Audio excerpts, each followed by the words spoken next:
Assalamualaikum warahmatullahi wabarakatuh. Terima kasih sudah hadir dalam perkuliahan bahasa Indonesia.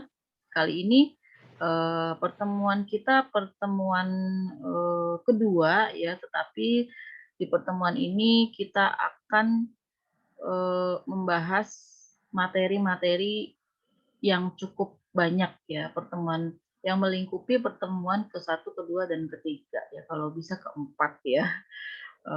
Akan saya bagikan layar saya, bukan share screen ya, kalau dalam bahasa Indonesia itu akan saya bagikan layar saya. Ini baik. Jadi mengapa mahasiswa masih juga belajar bahasa Indonesia? Mungkin ada yang bertanya, Miss, kami sudah belajar bahasa Indonesia sejak TK ya, sejak PAUD dulu, Miss.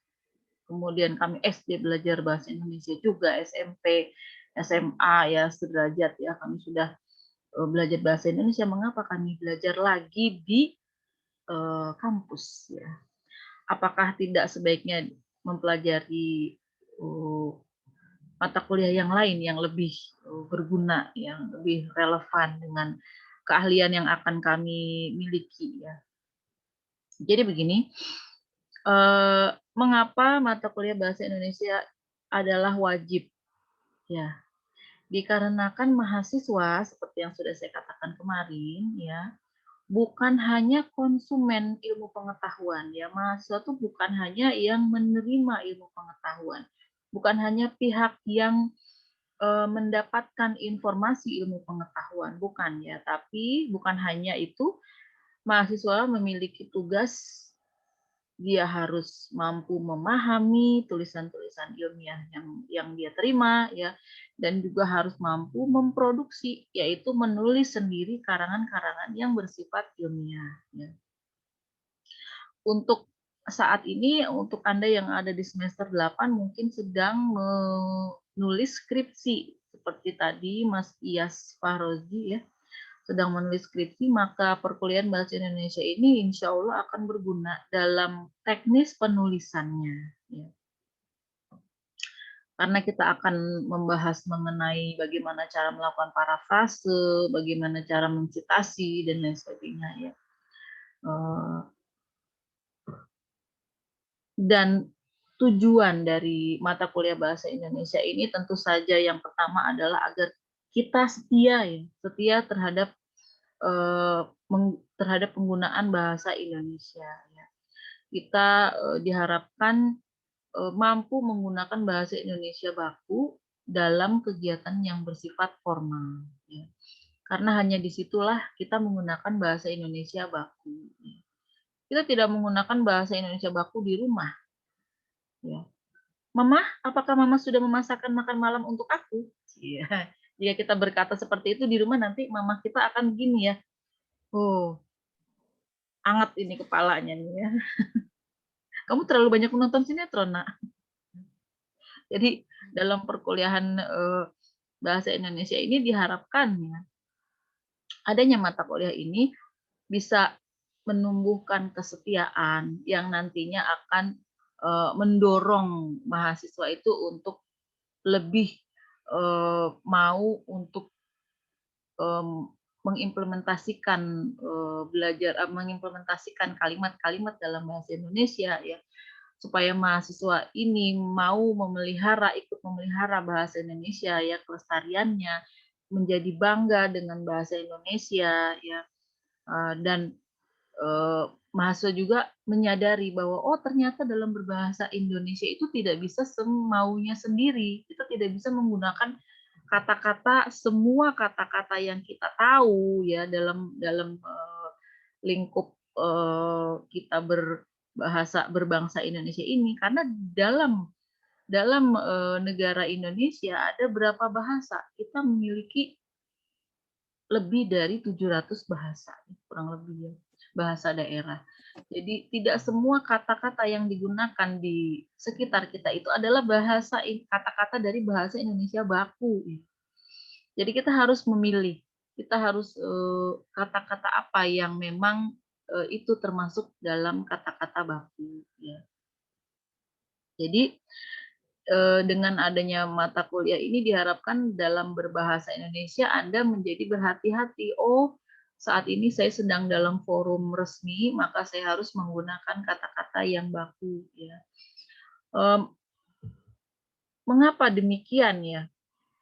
Mengapa kita harus berbahasa Indonesia baku dalam forum-forum resmi? Ya, misalnya dalam rapat, dalam satu perkumpulan atau dalam satu acara musyawarah ya, dalam satu acara yang bersifat seremonial ya di dalam ruang kelas.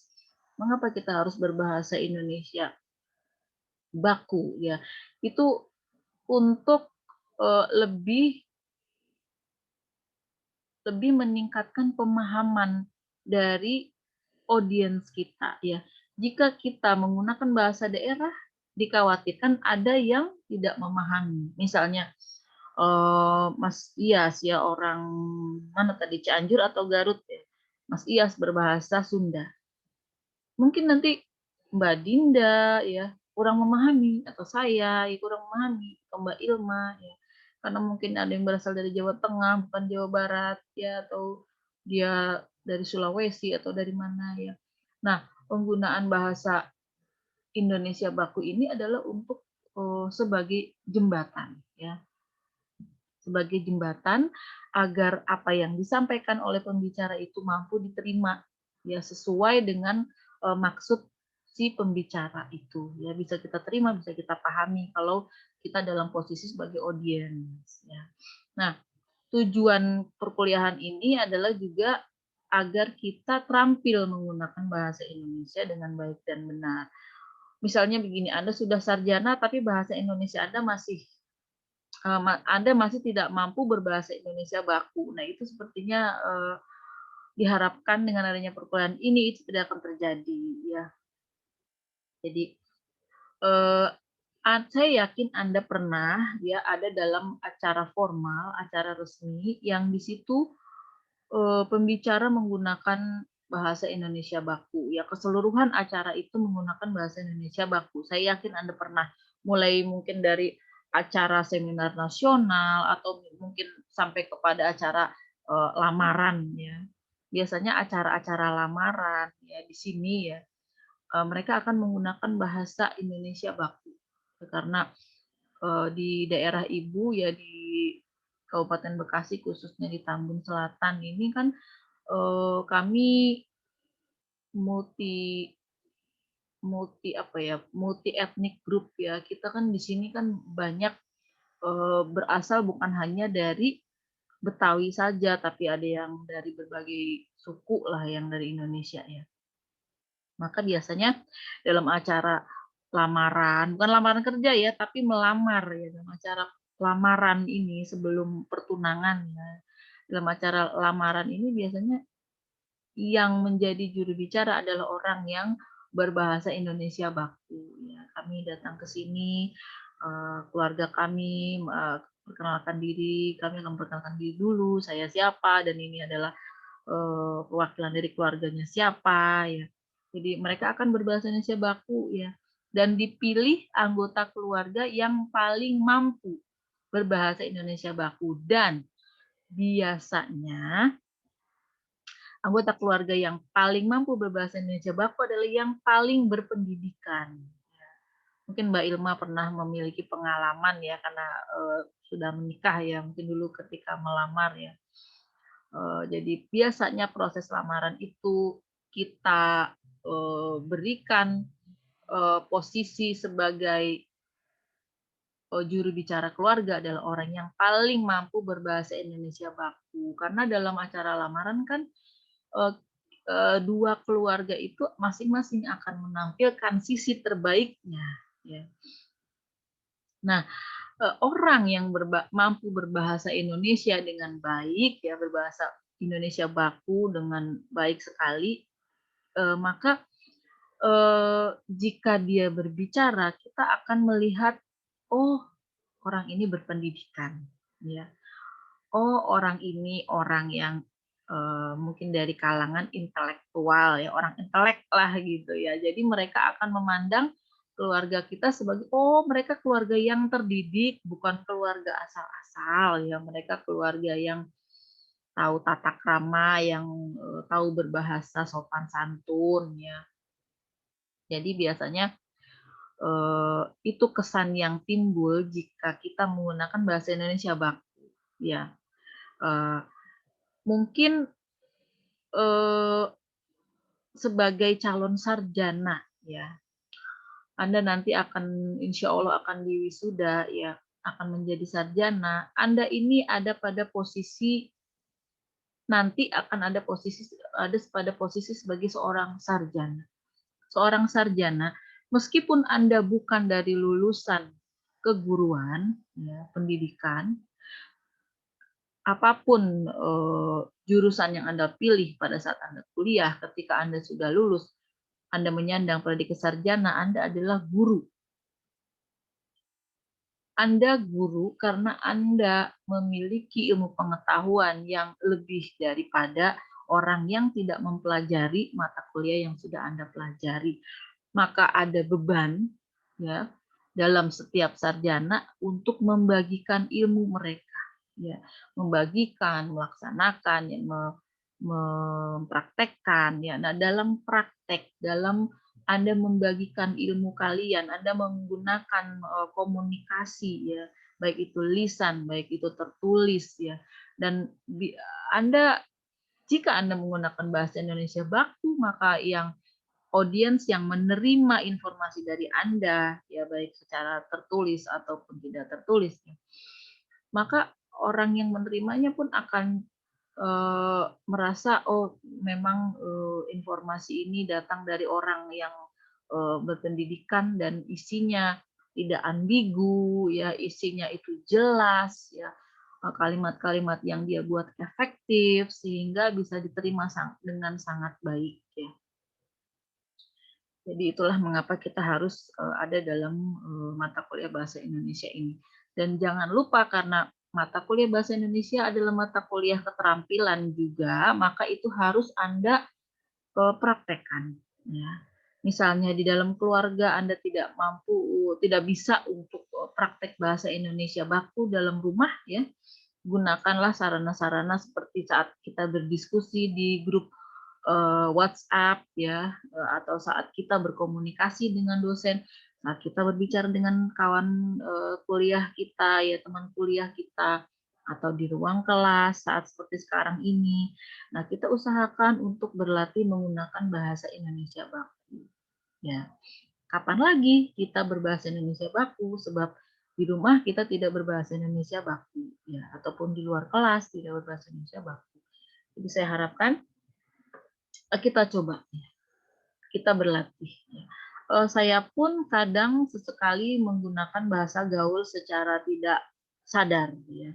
Karena saya berpikir dalam bahasa Indonesia gaul kadang-kadang juga, ya, sehingga kita bisa saling mengingatkan, ya. Baik, kita akan lewati.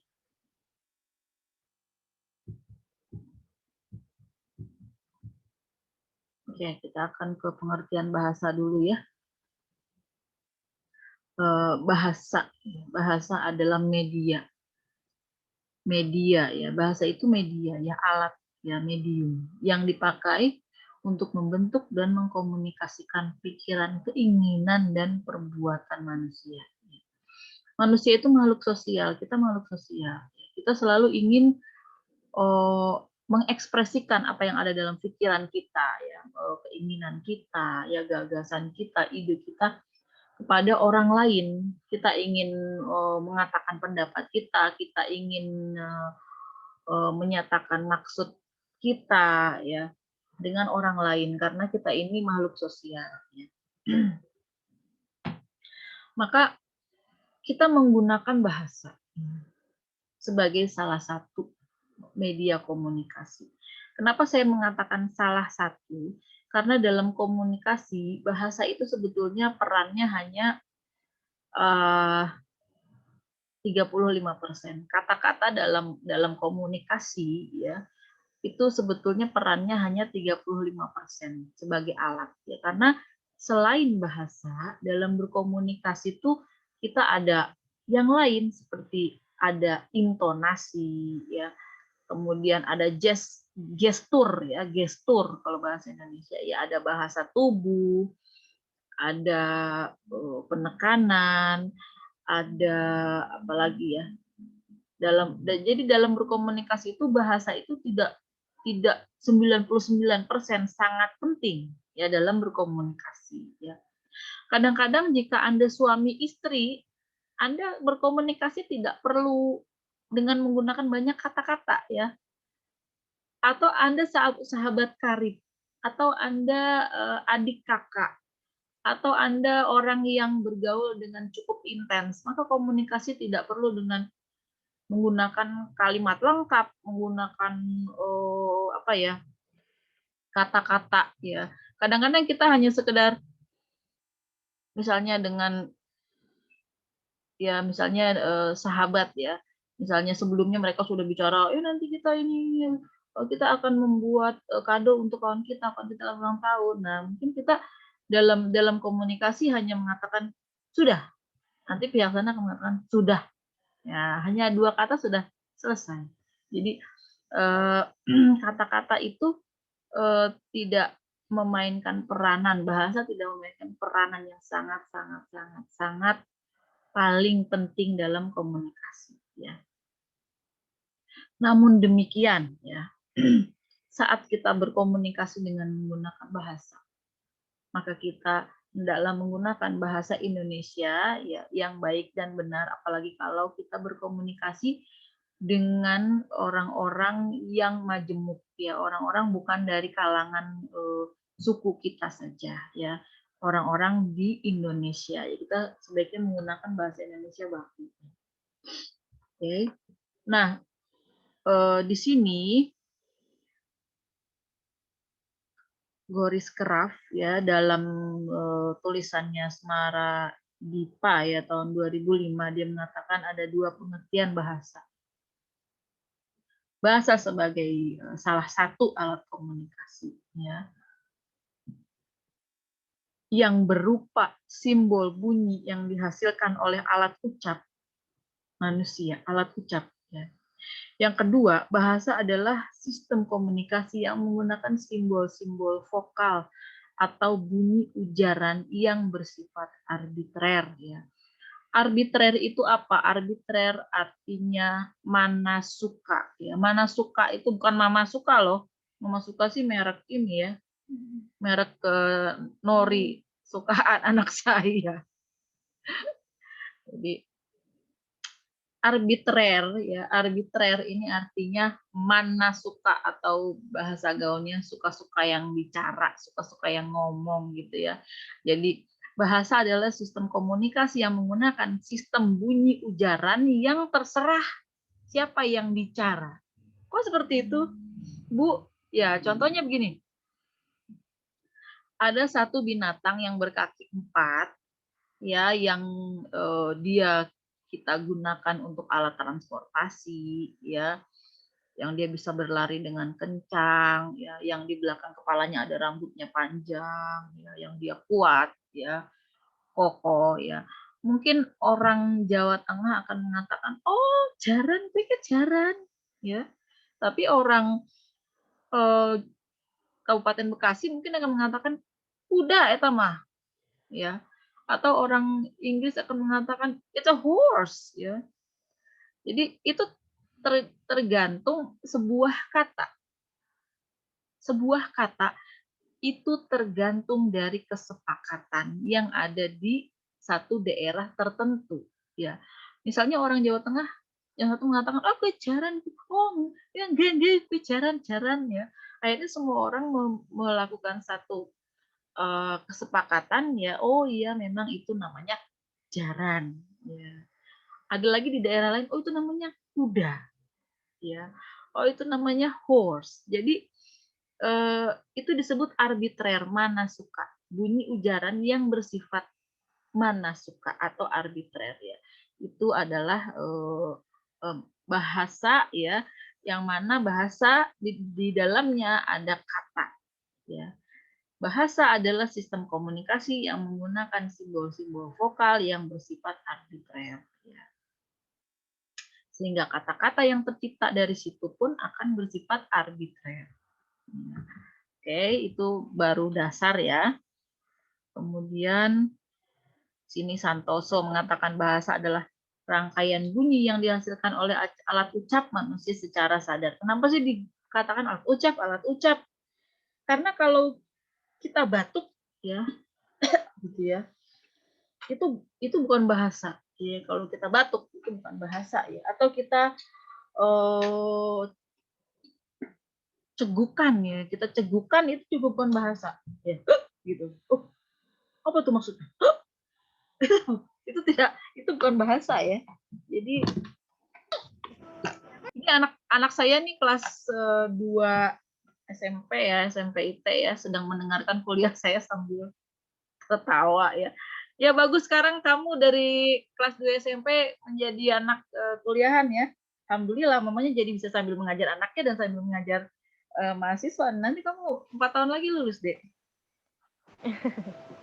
Jadi itulah dasar dari apa yang dimaksud dengan bahasa. Bahasa adalah satu sistem bahwa ya kita tidak akan ya oke, fungsi bahasa yang paling saya sukai. Anda tentu bisa melihat ya di sini beberapa fungsi bahasa yang tentunya adalah sebagai media ekspresi diri ya.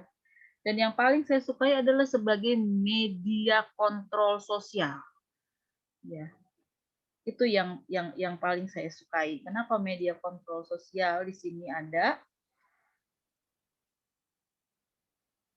Ya, begini. Ini kaitannya bahasa dengan posisi Anda sebagai mahasiswa. Ya. Jadi, Anda mahasiswa yang mampu berbahasa Indonesia, maka Anda akan mampu melakukan kontrol sosial ya dengan lebih baik, lebih elegan melalui bahasa. Ya. Kontrol sosial tuh gimana sih, Miss? Kita bisa mengontrol, kita bisa mengontrol keadaan sosial begitu, Miss. Bu ya. Ya, mahasiswa itu ada dalam posisi kebanyakan ya, mahasiswa di Indonesia ya, adalah mahasiswa yang belum memiliki tanggung jawab keluarga kebanyakan. Ya. Mereka belum berkeluarga, ya kebanyakan jomblo ya. Terus mereka juga mungkin ada yang tidak bekerja, ya artinya hanya belajar. Ya.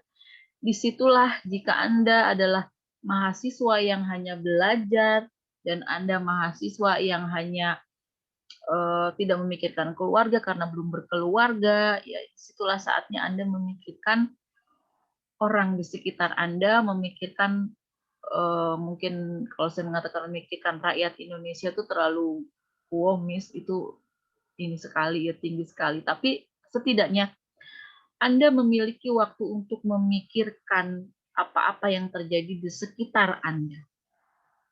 Ya, kalau kita mau misalnya secara lebih lingkungan yang lebih sempit, misalnya lingkungan RT Anda. Anda bisa menggunakan bahasa ya, untuk mengontrol secara sosial, mengontrol apa-apa yang ada di sekitar Anda. Ya, misalnya Anda melihat di lingkungan RT Anda ada sebuah lembaga pendidikan anak-anak, untuk anak ya, PAUD seperti itu, yang Anda lihat tidak memiliki fasilitas yang memadai untuk belajar bagi anak-anak di sekitar rumah Anda, ya, di mana Anda tahu bahwa PAUD itu bagus sekali dalam pembentukan karakter anak, tapi Anda melihat kok sepertinya fasilitasnya masih kurang ya, padahal itu PAUD yang baik. Kemudian Anda, apa yang bisa saya lakukan? Di situ akan timbul pemikiran ya, apa yang bisa saya lakukan untuk memperbaiki keadaan ini? Ya, disitulah Anda akan mulai mungkin mempraktekkan fungsi Anda sebagai kontrol. Ya. Mungkin Anda akan mengatakan, apa yang bisa saya bantu di sini? Atau oh saya lihat ternyata orang-orang yang mampu di sekitar sini kurang memperhatikan lembaga pendidikan itu, padahal lembaga pendidikan itu milik masyarakat di sekitar Anda misalnya. Kemudian Anda mulai berpikir, bagaimana kalau saya berbicara ya menggunakan bahasa ya. Saya berbicara dengan pengurus di sekolah itu ya, dengan mungkin kepala sekolahnya, apa yang bisa saya bantu, dan mungkin nanti jika mereka mengatakan kepada saya apa yang menjadi permasalahan di situ, misalnya mungkin masalahnya adalah keuangan, saya akan bisa menggunakan bahasa, saya akan bisa berbicara dengan orang-orang di sekitar sini yang saya anggap mampu, yang mungkin mereka akan mau membantu ya. Apabila itu disampaikan dengan baik, mereka mungkin akan membantu. Mungkin saya akan membuat proposal yang baik ya, yang mungkin akan bisa mereka terima ya, proposal dalam bentuk tulisan, kemudian saya mungkin akan berpresentasi juga. Jadi di situ peran Anda sebagai mahasiswa yang Anda juga memiliki media bahasa yang bisa Anda gunakan untuk kontrol sosial ya. Dalam hal ini Anda mampu mengontrol satu situasi ya dengan menggunakan bahasa yang Anda miliki ya. Berarti Anda sudah memfungsikan bahasa Indonesia pada fungsinya. Atau Anda melihat kok di lingkungan saya sampah misalnya tidak teratasi dengan baik ya. Anda menggunakan bahasa. Tentu bahasanya bahasa yang baik ya, sehingga akan terjadi perubahan. Nah, mahasiswa ini kan agen perubahan. Ya, belum terlambat bagi mahasiswa yang sudah di semester 8. Ini saya kok sebentar lagi sudah bukan mahasiswa ya, tapi Anda mahasiswa adalah saat Anda berlatih. Jadi setelah Anda nanti di wisuda, Anda masih mampu melakukan kontrol sosial itu bahkan lebih baik lagi. Oke, itu yang paling saya suka ya. Fungsi bahasa sebagai kontrol sosial. Oke, kita lanjut ke pengertian bahasa Indonesia ya. Bahasa Indonesia berkedudukan ya sebagai bahasa nasional dan bahasa negara. Sedangkan bahasa daerah adalah ya sebagai bahasa daerah di daerah yang bersangkutan ya. Jadi begini, kita tidak sama sekali mengecilkan bahasa daerah. Bahasa daerah sangat berguna dalam konteks seperti ini ya. Kita berbahasa daerah sesuai dengan daerah yang kita diami di situ ya, atau kita menggunakan bahasa daerah sesuai dengan bahasa orang yang menjadi audiens kita. Itu biasanya dilakukan untuk memberikan rasa kedekatan. Ya, rasa saya juga bagian dari Anda. Makanya saya menggunakan bahasa daerah Anda. Nah, maka kalau dikatakan dalam perkuliahan bahasa Indonesia ini kita harus selalu menggunakan bahasa Indonesia yang baku dan lain sebagainya, itu dalam forum-forum resmi. Tetapi bahasa daerah pun penting ya untuk sebagai penjalin kedekatan yang lebih dekat lagi ya kepada unit-unit entitas yang ada di dalam negara Indonesia. Ya, misalnya saya berbahasa Jawa halus ya pada orang Jawa Tengah, atau berbahasa Sunda kepada orang Sunda, itu akan menjadi kita merasa lebih dekat ya. Jadi bahasa daerah, bahasa Indonesia itu sama pentingnya, seperti juga bahasa Inggris sama pentingnya. Untuk global kita menggunakan bahasa Inggris karena 53 negara dan semakin banyak orang yang menggunakan bahasa Inggris ya dalam berkomunikasi di negara Indonesia secara resmi menggunakan bahasa Indonesia baku, di daerah menggunakan bahasa daerah. Jadi semuanya penting ya. Baik, ini fungsi bahasa Indonesia yang lain ya. Nah, bahasa Indonesia adalah lingua franca Nusantara. Lingua franca artinya bahasa pergaulan Nusantara ya. Kenapa dikatakan bahasa Indonesia adalah bahasa pergaulan Nusantara? Nanti akan kita. Nah, sejarah. Nah, karena kita bahas dalam sejarah. Ya. Sebetulnya bahasa Indonesia itu datang dari mana? dulu sekali ya.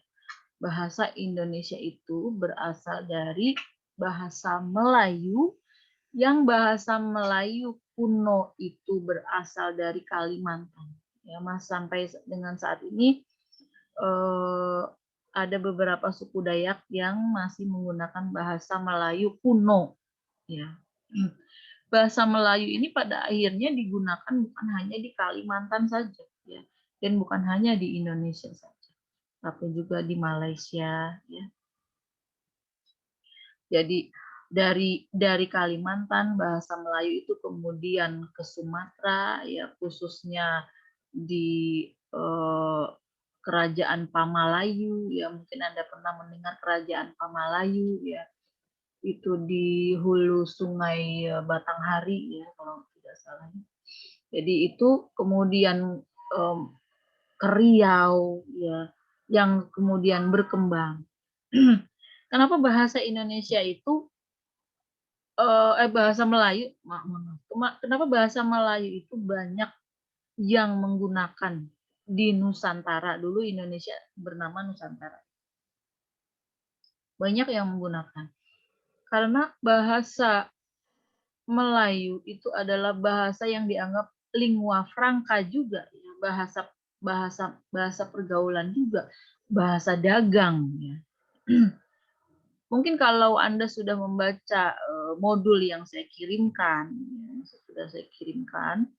itu ada sejarah, ya. Sejarah bahasa Indonesia bisa Anda baca, ya. Nah, di situ dijelaskan bahwa Kerajaan Sriwijaya, ya, yang merupakan kerajaan dengan kekuatan maritim yang cukup besar, ya, menggunakan bahasa Melayu di setiap wilayah yang dia kuasai, ya, dalam untuk pergaulannya. Jadi itu yang menyebabkan tersebarnya bahasa Melayu sampai dengan ke Semenanjung Malaya.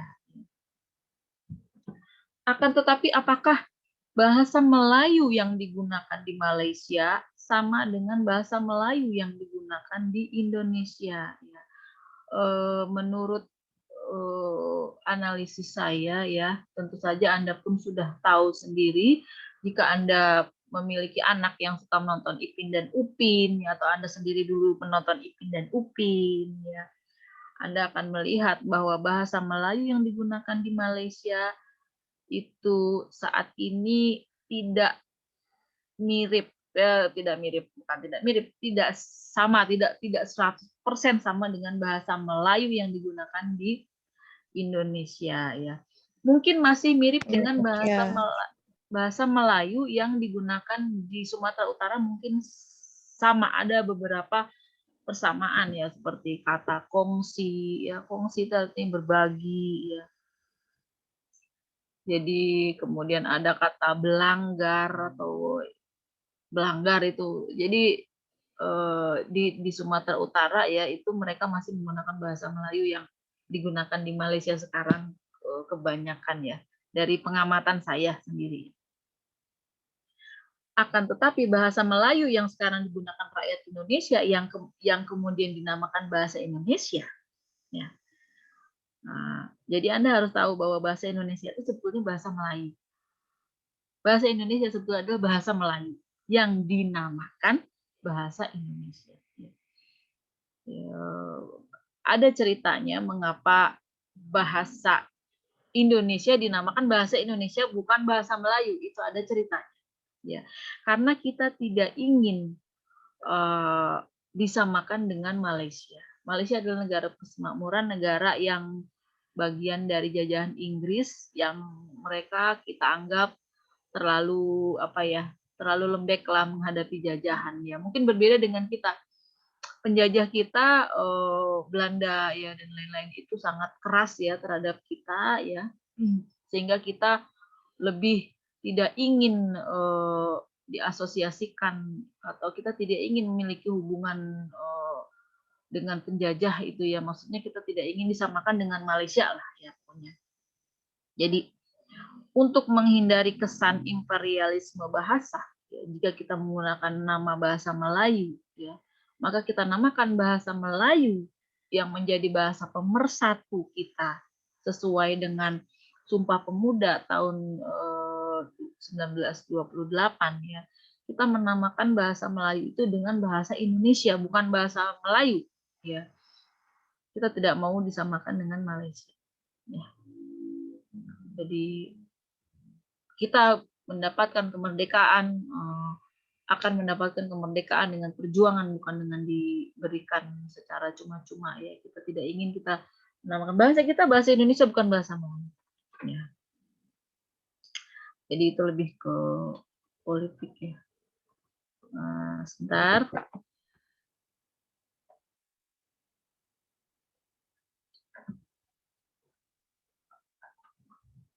Oke, jadi pada pertengahan abad ke-19 ya, ada seorang bangsawan ya, Raja Ali Haji, memang ini sultannya, dari Istana Riau Johor yang merupakan pecahan Kesultanan Malaka. Beliau menulis kamus Eka Bahasa untuk bahasa Melayu. Jadi didorong dengan satu kecintaan dan satu kekhawatiran dan satu keinginan adanya satu bahasa ya untuk bahasa Melayu ya. Jadi beliau membuat satu kamus bahasa Melayu. Bukan hanya Raja Ali Haji saja yang membuat kamus bahasa Melayu, ada juga beberapa orang yang telah dikenal membuat kamus bahasa Melayu. Ada yang orang Spanyol, orang Portugis, orang Belanda ya. Kenapa mereka membuat kamus? Apakah mereka seperhatian itu ya? Apakah mereka concern itu ya terhadap bahasa Melayu sehingga mereka membuat kamus bahasa Melayu ya? Bukan, sama sekali bukan ya. Mereka membuat kamus bahasa Melayu adalah untuk memudahkan mereka dalam berkomunikasi dengan kita, dalam arti mudah untuk memaksa kita melakukan apa yang mereka inginkan, mudah untuk menipu kita dengan bahasa-bahasa Melayu yang mereka miliki ya. Untuk penjajah Belanda sendiri, mereka sepertinya perhatian terhadap bahasa Melayu, terhadap bahasa Indonesia, akan tetapi itu terhadap bahasa Melayu ya, itu dikarenakan untuk mempermudah pekerjaan mereka, sehingga dalam menyuruh ya, dalam memberi perintah tidak ada kesalahan ya, sama sekali tidak didorong. Tapi untuk Raja Ali Haji memang karena perhatiannya beliau ya terhadap bahasa Melayu. Oke, untuk lebih jelasnya bisa Anda cari sendiri di Google atau Anda baca modul kita ya, sejarah. Kita ke ragam bahasa Indonesia. Ragam bahasa ini. Kenapa bahasa Indonesia beragam-ragam? Saya pikir bahasa Indonesia hanya satu, Bu. Salah. Bahasa Indonesia itu bermacam ragamnya. Ragamnya maksudnya seperti apa, Bu? Coba Anda baca kitab undang-undang atau Anda baca skripsi. Anda baca skripsi. Skripsi tentu saja menggunakan bahasa Indonesia baku ya. Kemudian Anda membaca koran atau majalah yang kebanyakan menggunakan bahasa Indonesia baku jika itu koran nasional ya, misalnya Republika atau lain-lain. Ada perbedaan di antara dua itu, antara skripsi dengan Republika ya. Ada perbedaan. Kemudian ada orang yang berpidato dengan menggunakan bahasa Indonesia baku. Itu pun ada perbedaan. Apalagi jika Anda membaca undang-undang. Ya, undang-undang. Kata-kata bahasa Indonesia baku di undang-undang. Itulah makanya disebut ragam. Karena ada perbedaan-perbedaan meskipun semuanya adalah bahasa Indonesia baku. Saat kita kuliah ya, saya pun sekarang menggunakan bahasa Indonesia baku, kok berbeda ya dengan saat orang yang berpidato. Nah, itu namanya ragam. Ya. Nah, di sini bisa dilihat.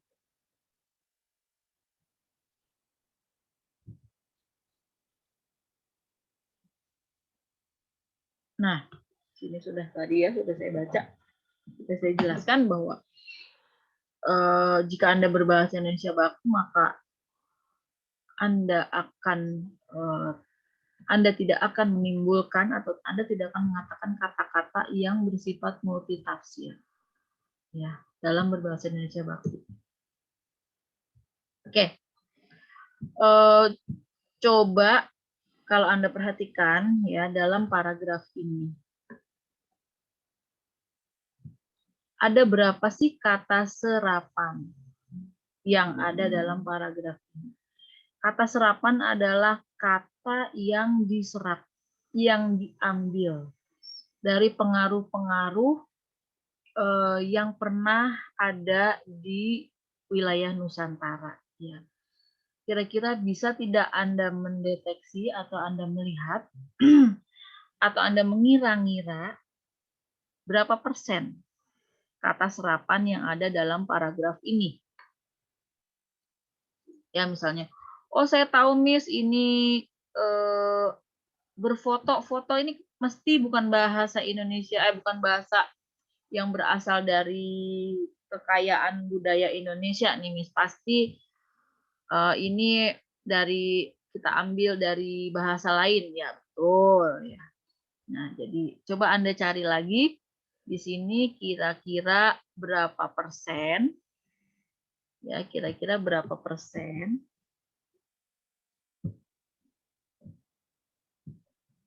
yang merupakan kata serapan. Mana bisa ditutup pintunya? Dan berapa persen yang merupakan kata dari kekayaan bahasa Nusantara. Ya, siapa yang bisa membuat perkiraan persentasenya? Coba.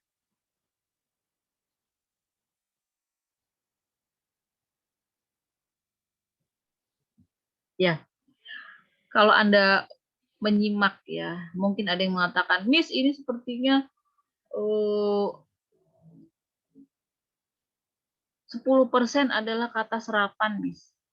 90% dari kekayaan bahasa Nusantara, Miss, sepertinya. Ya, sepertinya begini, Miss, 10% kata serapan, Miss. Ups. 10% ya. 10% kata yang diambil dari bahasa-bahasa asing. Miss, bukan Miss ya, Bu. 90%-nya dari kekayaan bahasa Nusantara. Ya mungkin Anda berpendapat seperti itu. Ya, saya katakan Anda terbalik. Jadi di sini di paragraf ini 90% adalah kata serapan ya. Sedangkan 10%-nya adalah kata yang berasal asli dari Nusantara. 90% Bu, ya coba kita lihat di sini. Di sini ada kata meski yang berasal dari Portugis. Ada kata hari yang berasal dari Sanskrit atau Sanskerta. Ada setelah yang dari bahasa Kawi ya, Jawa kuno ya. Kemudian sembahyang ini sembahyang itu dari Sanskrit juga, Sanskerta ya. Dan banyak ya, mungkin Anda bisa hentikan sejenak videonya untuk membaca semua yang kata-kata ada di sini. Jadi 9 dari 10 kata dalam bahasa Indonesia adalah kata serapan.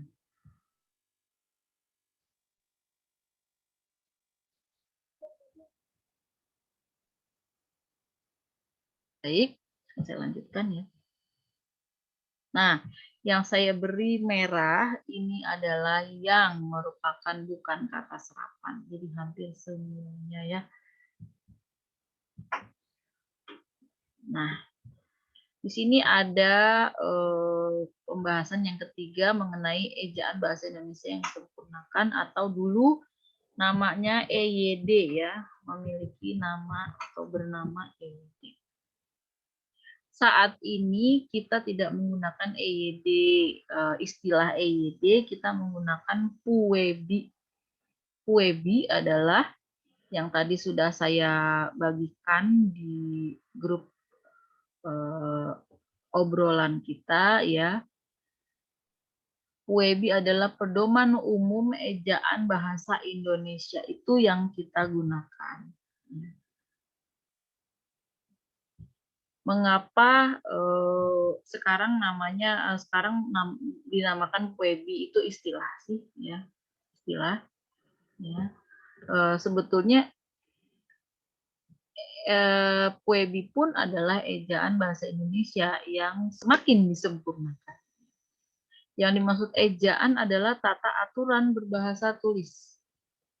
Kita hanya bisa mengatur bahasa tulis. Bahasa lisan tidak bisa kita atur. Tidak bisa kita menyeragamkan bahasa lisan. Ada orang yang mengatakan, akan kemana kamu? Akan kemana kamu? Itu tidak bisa kita seragamkan. Ayo semuanya bilangnya kemana. Se-Indonesia harus mengatakan kemana, tidak bisa. Dalam bahasa lisan. Tapi untuk EYD adalah tata aturan bahasa yang bahasa tulis. Ya. Jadi supaya ada keseragaman, supaya tidak ada kesalahpahaman. Ejaan ini pertama diresmikan pada tanggal 16 Agustus 1972 ya. Jadi ini perkembangannya tadi sudah sedikit-sedikit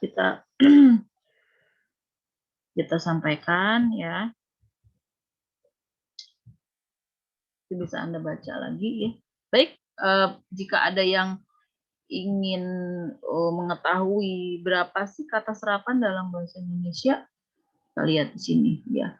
Dari bahasa Belanda kita mengambil 3.280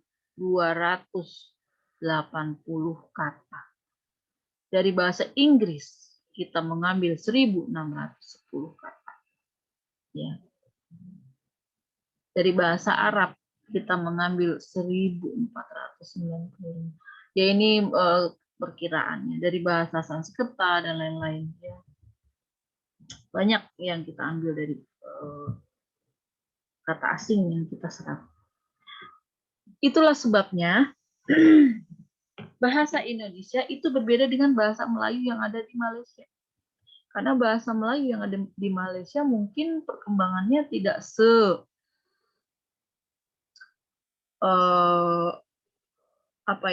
perkembangannya itu tidak semasif ya perkembangan kata-kata baru ya yang diadopsi, yang diserap oleh kita ya bangsa Indonesia. Bangsa Indonesia itu sangat menerima ya, sangat membuka diri dengan hal-hal baru ya.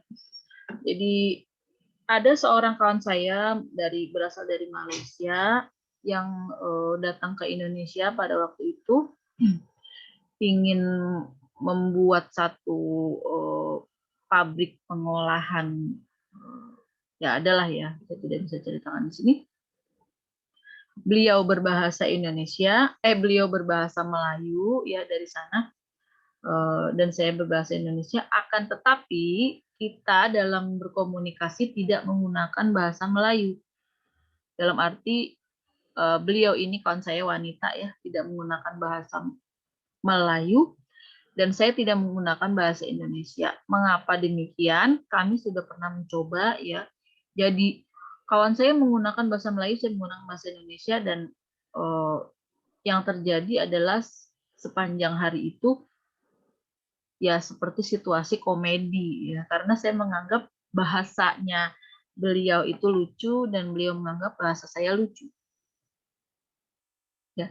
Jadi dalam bahasa Melayu ada satu kata yang tadi sudah saya sebut ya, kata belanggar ya. Belanggar itu artinya belanggar itu sudah tabrakan ya, belanggar. Mungkin yang di sini jika ada yang menonton ya dari Indonesia dari Sumatera Utara mungkin paham. Belanggar itu artinya tabrakan, sudah menabrak ya. Sedangkan ada kata dalam bahasa Indonesia yaitu kata pelanggaran. Pelanggaran artinya tidak mematuhi ya. Pada waktu itu saya mengajak beliau berkeliling ya, dan saya melihat satu papan iklan yang cukup besar ya. Di sana tertulis patuhilah peraturan lalu lintas ya.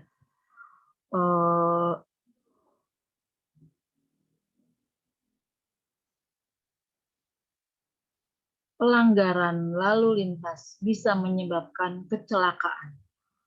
Jadi kawan saya yang dari Malaysia ini tertawa ya, karena dia membaca pelanggaran adalah dapat menyebabkan kecelakaan lalu lintas. Loh, kan sudah belanggar itu sudah jatuh. Kenapa dikatakan pelanggaran lalu lintas itu dapat menyebabkan? Itu kan sudah terjadi. Jadi itu satu contoh ya.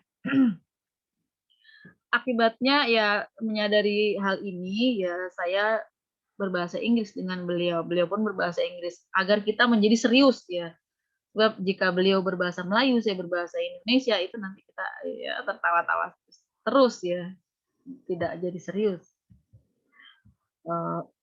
Jadi itulah makanya ada perbedaan dari bahasa Melayu yang di Malaysia dan bahasa Indonesia.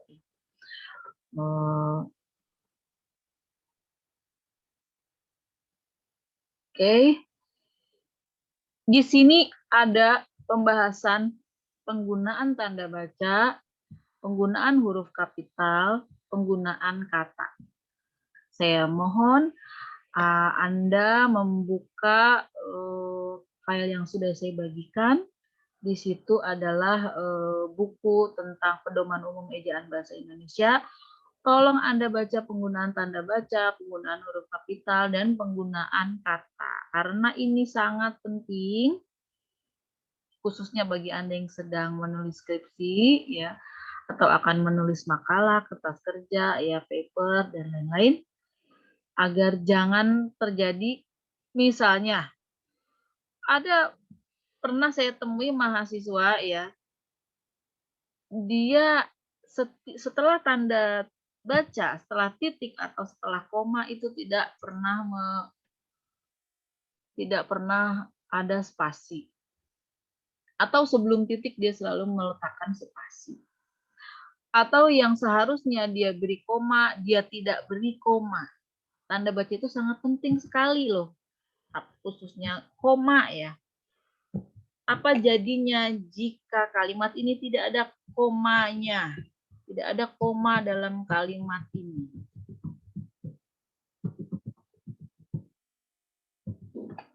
Ya, apa jadinya jika kalimat ini tidak ada koma? Ya. Itu kita akan menjadi kanibal. Maka kita harus beri koma di sini. Ya. Jadi jangan kita anggap tanda baca huruf kapital ya atau pemilihan kata, penggunaan kata itu tidak penting ya.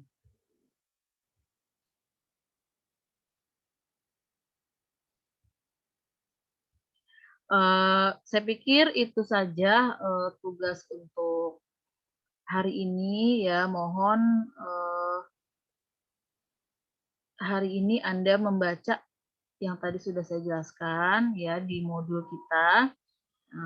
Untuk lebih jelas kita bisa melanjutkan di grup obrolan kita, grup diskusi kita di WhatsApp, dan Anda bisa bertanya kepada saya. Ya. Saya pikir itu saja untuk pertemuan kita kali ini. Saya tutup ya. Billahi taufik wal hidayah. Wassalamualaikum warahmatullahi wabarakatuh. Waalaikumsalam.